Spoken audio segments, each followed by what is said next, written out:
Good morning guys. Ayan, magluluto tayo ng chicken biryani.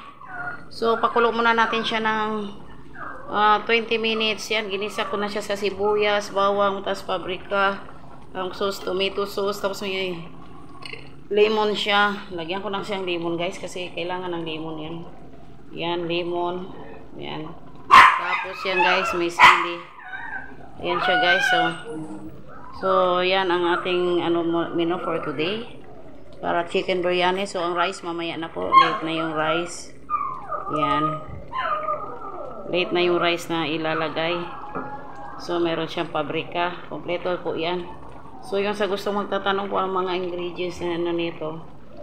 Inbox lang kayo at comment at ma-re-replyan po kayo kung ano.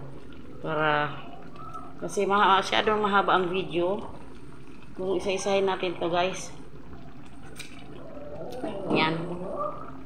So, yan ang chicken biryani natin. Ang rice ay mamaya na. Yan. Yan siya.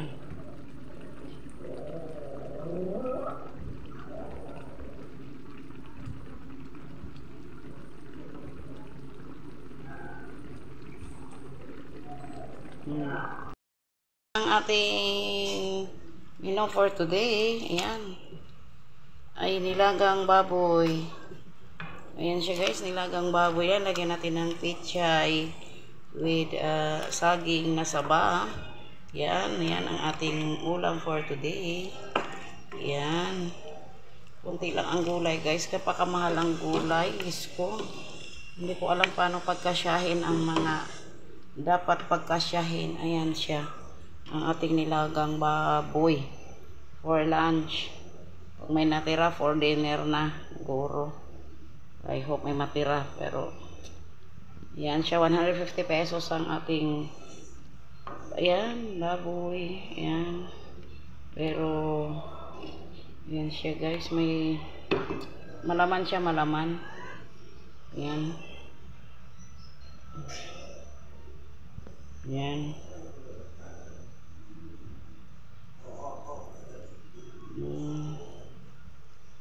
Yan siya guys, no? Yan, wow, luto na ito. Luto na ito guys. Yan. Yan, naluto na siya. Oh. Ngayon, may sili pa. Yan. So, may konti. Ay, luto na ito. May konti tayo kakain. Yan. Diba? Yan ang ating ulam for today ay nilagang baboy with pichay, with sili, with saging na saba.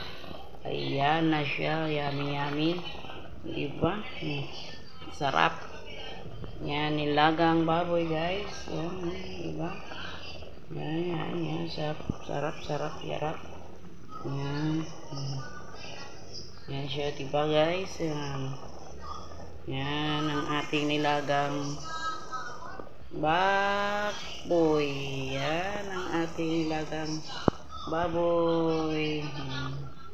Thank you for watching. Bye-bye. Ayan na siya guys. Yan ang ating nilagang baboy. Yan, yum. Yan, kain na tayo guys. Yan, for lunch. Diba? Yan siya. Yan. Thank you for watching.